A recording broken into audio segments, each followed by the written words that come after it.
अस्सलाम वालेकुम। आज किला यूसुफ किचन में हम बना रहे हैं बहुत ही मज़ेदार और बहुत आसान तरीके से जिंजर गार्लिक लच्छेदार पराठा, और वो भी बिल्कुल बाज़ार के स्टाइल में। आपने मेरे साथ रहना है, वीडियो को पूरा देखना है कि मैंने ये बाज़ार जैसा पराठा किस तरह बनाया है। अगर आपको वीडियो अच्छी लगे तो आपने चैनल को सब्सक्राइब करना है। ये लच्छेदार पराठा बनाना बहुत ही आसान है और खाने में बहुत इसका मज़ा आता है।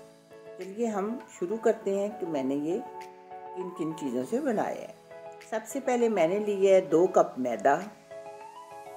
उसमें अब डाल देंगे 1 कप आटा। आप चाहें तो आटा या मैदा दोनों में से किसी एक के भी बनाना चाहते हैं तो बना लें। 1 टीस्पून नमक डाल देंगे इसमें। अब इन सब चीज़ों को करेंगे अच्छी तरह मिक्स करने के बाद नॉर्मल मैंने पानी ले लिया है, ना ठंडा है ना गर्म है। थोड़ा थोड़ा पानी डालते जाएंगे और आटे को हम इस तरह इकट्ठा करते जाएंगे। एकदम से पानी नहीं डालना, थोड़ा थोड़ा डालेंगे। आटा हमने ना बहुत ज़्यादा सख्त करना है ना नरम करना है, बिल्कुल जैसा रोटी के लिए हम आटा गूंथते हैं। ये देखें, इस तरह इकट्ठा करने के बाद 4-5 मिनट तक हाथ की मदद से हम आटे को अच्छी तरह गूंदेंगे, क्योंकि आटा अच्छी तरह गूंदा हुआ हो तो पराठा बहुत अच्छा बनता है। अब ये देखें, 5 मिनट गूंदने के बाद थोड़ा सा पानी लगा के हम इसे 5 मिनट का रेस्ट देंगे। 5 मिनट के बाद देखें, देखने से आपको पता चल रहा होगा कि आटे की शक्ल बिल्कुल तब्दील हो चुकी है। अब हम इसमें डालेंगे 1 टेबल स्पून ऑयल। ऑयल डालने के बाद फिर हम हाथों की मदद से आटे को गूंदेंगे ताकि अच्छी तरह मिक्स हो जाए ऑयल आटे के अंदर। 4-5 मिनट इस तरह गूंदने के बाद हम फिर उस बर्तन में थोड़ा सा ऑयल लगाएंगे, उसके नीचे आटे के ऊपर भी लगाएंगे और इसको फिर 5 मिनट का रेस्ट देंगे। अब देखें, 5 मिनट के बाद आटा हमारा कितना अच्छा तैयार हो चुका है। अब अगर आपने सारे पराठे इकट्ठे बनाने हैं तो आप सारे पेड़े इकट्ठे बना के रख लें। मैं इस वक्त सिर्फ एक पराठा बना रही हूँ तो एक ही पेड़ा बनाऊंगी।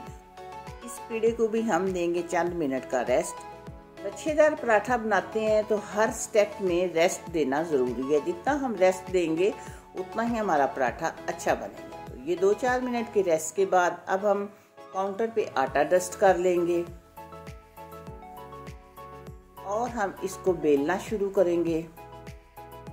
इसको हमने बहुत ज़्यादा बारीक बेलना है, जैसे हम पूरी बेलते हैं, बिल्कुल पूरी के जैसा। शेप की कोई टेंशन नहीं है, गोल ना बने, लंबा हो, जैसा भी हो। बेलने के बाद इसके ऊपर हम ब्रश की मदद से या हाथ की मदद से अच्छी तरह घी या ऑयल लगाने के बाद फिर ऊपर हल्का सा मैदा डस्ट कर लेंगे और इसके बाद हम इसके ऊपर लगाएंगे लहसुन, अदरक और सब्ज़ धनिया, और इसमें हमने सुरख मिर्चें भी मिक्स की हुई हैं, कुटी हुई सुरख मिर्चें। आप चाहें तो पुदीना भी डाल सकते हैं। इस तरह फिर हम इसको थोड़ा सा चम्मच या हाथों की मदद से ऊपर से प्रेस करेंगे और फिर इस तरह एहतियात के साथ हम, क्योंकि ये बहुत बारीक है, इस तरह इकट्ठा करते जाएं। ये देखें, बहुत आसानी से वैसे हो जाता है।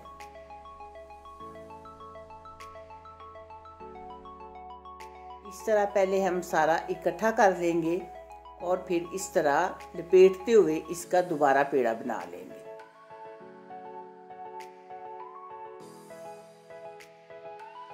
ये देखें, बहुत आसानी से बिल्कुल गोल पेड़ा बन गया। नीचे वाला हिस्सा नीचे दबाकर ज़रा रख दें। अब फिर हम इसे चंद मिनट का रेस्ट देंगे और चंद मिनट के रेस्ट के बाद हाथों को ऑयल लगाएंगे। अब हमने बेलन के साथ बिल्कुल नहीं बेलना, इस तरह हल्के हाथ से हम दबाते जाएंगे और इस तरह पूरा हम पराठा फैला लेंगे। हल्के हाथ से दबाना है, हाथों के साथ भी ज़ोर से नहीं दबाना। गरम तवे पे हम इसको एहतियात के साथ डाल देंगे। आंच हमने रखनी है मीडियम, तेज़ बिल्कुल नहीं करनी। अब साइडों पे घी लगाएंगे, ऊपर लगाएंगे घी और 3-4 मिनट तक एक साइड से पका लेंगे। जब इस तरह पराठा घूमना शुरू हो जाए तो फिर हम इसकी साइड चेंज करेंगे।